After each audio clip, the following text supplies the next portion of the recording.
Nakikipag-ugnayan ng NBI sa Interpol at Malaysian Embassy para matunton ang founder ng Aman Futures. Mismong si Pangulong Aquino ang nangako na mabibigyan ng hustisya ang libu-libong biktima. Pero pinagsabihan din ng Pangulo ang mga investor. Magbabandila si Pia Gutierrez.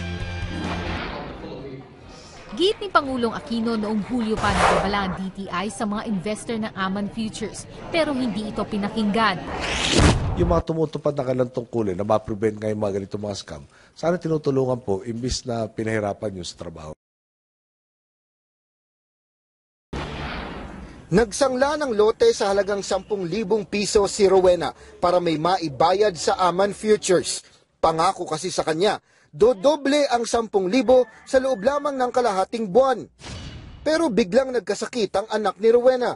Nang singilin niya ang Aman Futures, wala nang maibigay sa kanya, kaya't hindi na ipagamot at namatay ang bata.